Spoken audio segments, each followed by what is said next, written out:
신중년 TV 구독자 여러분, 오늘은 귀농에서요 크게 느낀 점 한 가지에 대해서 여러분과 생각을 공유하고자 합니다. 그것은 바로 농촌, 시골 인구 감소하는 지방자치단체 행태에 관한 것인데요.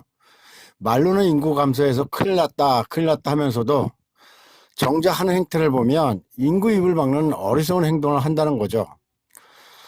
시골의 인구 감소를 위해서는 지역 맞춤형 일자리를 창출해야 된다, 교육 및 주거 환경 개선에 투자해야 한다, 출산 및 양육 환경을 개선해야 한다 하면서 진짜 공연물이나 외우고 있죠. 누가 그딴 거 모른답니까? 젊은이들이 시골 와서 결혼해서 애도 낳고 해야 인구가 늘 수 있죠. 그런 거 아니겠습니까? 그런데요, 젊은이들이 지금 시골에서 살고 싶어도 살 수 있냐고요. 농사만 지어서 결혼하고 애 낳고 키울 수 있느냐 하는 것이죠. 그리고 시골은 꼭 농사만 지어서 먹고 살아야 한다는 고정관념이 문제죠. 시골 사람도 먹고 놀고 쓸 수 있도록 만들면 시골 경제가 살아나고요. 그러면 농사 짓지 않아도 다른 일 하면서도 먹고 살 수 있잖아요. 그럼 너는 어떤 좋은 방법이 있느냐 할지 모르죠. 이건 꼭 제 생각만은 아닌데요. 우선적으로 실천하기 쉬운 문제부터 하면서 차츰 장기적 관점에서 인구를 늘려가면 된다는 거죠. 결혼 걱정, 애 키우는 걱정, 당장 일 안 하고 먹고 사는데 어려운 걱정, 이런 거 없는 사람들을 우선 시골로 끌어들이자는 이야기입니다. 그건 바로 퇴직자, 은퇴자죠. 한마디로 도시에서 살다 퇴직한 분들, 베이비 부모 세대만 해도 800만 명이 넘는다고 하잖아요. 이분들 도시에서 할 일 없어가지고요, 매일 산이나 다니고 공원이나 산책하고 이러고 있잖아요. 이분들 시골에 오고 싶어하는 사람들 아주 많습니다.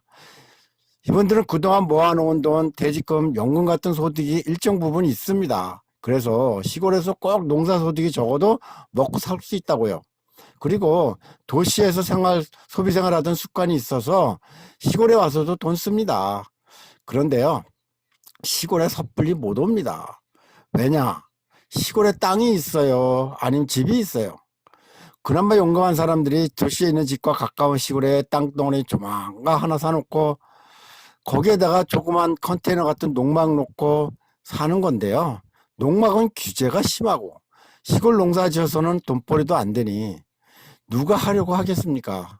설사 주말에만 왔다 갔다 하는 주말 농장이라 할지라도 하고 싶은 사람들은 하게끔 장려해줘도 모자란 판에 농막은 사이즈가 어떻고 잠을 자면 안 되고 농기구라도 집어넣을 조그만 창고 같은 거 하나 만들면 뜨더라 하고, 이러니 누가 시골로 가고 싶어 하겠어요.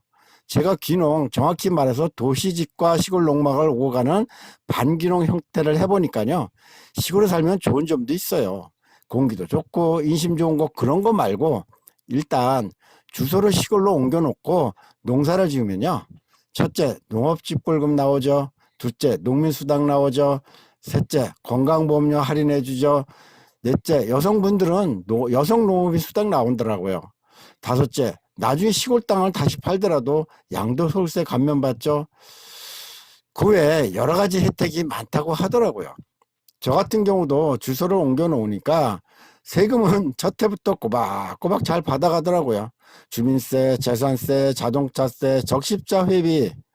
그런데요, 농업집불금은 300평 정도의 농지를 가진 시골 분들은 소농집불금이라고 해서 1년에 120만 원씩 일률적으로 지급을 하는데, 연금 좀 탄다는 저는 700평 넘게 농사를 짓는데도 면적집불금이라 해서 20에서 30만 원밖에 안 주더라고요.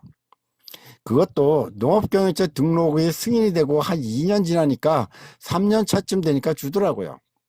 그리고 농민수당도 몇십만 원 정도 나오는데 그건 지역화폐 같은 거로 주는데요, 그것도 3년 정도 되니까 그때서야 주더라고요. 제가 들은 이야기인데요, 지방은 보통 군 단위가 많죠. 예를 들어 충청도 같은 경우 영동군, 괴산군, 옥정군, 부여군, 청양군, 서천군 등 다 인구가 줄어들어 걱정하는 지방이죠. 한 번은 어떤 지역의 군수님이 지역민, 그것도 외지에서 오래 들어와 정착하신 분들에게 물어봤대요. 우리 지역 인구가 감소해서 걱정이 많은데 어디 좋은 방법이 없겠느냐고요. 그래서 어떤 분이 그랬대요. 아니, 다른 건 몰라도 우리 동네만 해도 나이 들어서 외지에서 오신 분들이 많다. 이분들이 시골에 와도 당장 집을 짓고 살 수 있는 것도 아니고, 그래서 농막이나 갖다 놓고 왔다 갔다 하고 계시는 건데, 젊은 담당 공무원들이 농막 신고 같은 거 하면 까다롭게 구니까 누가 여기 오고 싶어 하겠느냐. 또 그러면 그분들이 도시 사는 친구들에게 말하지 않겠느냐. 제발 다른 데는 몰라도 여기는 오지 말라고. 그래서야 되겠습니까? 하고요.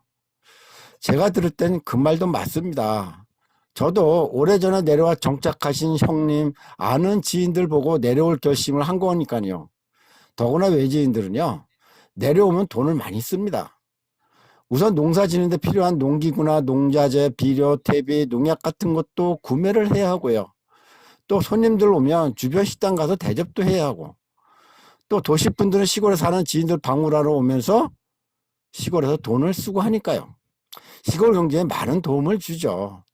솔직히 말해서 원래 시골에 사시는 분들은 나이도 많이 드시고 해서 바깥 나들이 하기도 힘들고 나가서 돈 쓸 일도 별로 없습니다. 순전히 외지인 분들이 돈을 많이 쓰죠. 그렇다면 외지에서 사람들이 많이 들어올수록 문을 열어 놓아야죠. 원주민들이 시골 텃세나 하고 말단 공무원들은 규정 따진다고 하면서 불친절하게 하면 될까요? 농막은 설치했는데 정화조는 설치하지 못하게 하면 어쩌라는 겁니까? 도시에서 아주 편리한 주거실에서 살던 분들이 시골 와가지고 재래식 화장실 사용이 어디 쉽습니까? 현행법이 그렇다고 하면 법을 고치던가 아니면 지방자치 조례를 바꾸던가 하면 될 거 아닙니까? 도시에서 시골 내려와 살면 시골 정착금을 매달 주든가요. 자기들이 할 수 있는 일들은 놔둔 채 인구가 줄어서 큰일이에요, 큰일. 그러면서 높은 양반들은 걱정을 하고 있는데 아래 실무자들은 외지인들에게 회초리를 들고 내친다면 누가 시골에 와서 살고 싶어 할까요? 신중년TV 구독자 여러분, 오늘은 제가 경험한 시골 인구 유입 감소를 막는 행태에 대해 하소연 아닌 하소연을 했네요. 그래도 용기를 내서 시골로 오세요. 직장에서 상사 눈치, 아니 요즘은 아랫사람 눈치 본다는데 시골은 그런 인간관계 때문에 스트레스 받을 일은 없고요. 또 땅은 정직해서 제가 씨를 뿌리고 가꾼 만큼 결실을 줍니다. 또 농사 지어서 이웃들과 나눠 먹는 재미도 있고요. 오늘은 여기서 마치겠습니다. 누구나 로망하는 시골살이가 편해질 때까지 신중년TV는 열심히 노력하겠습니다. 여러분 감사합니다. 안녕히 계십시오.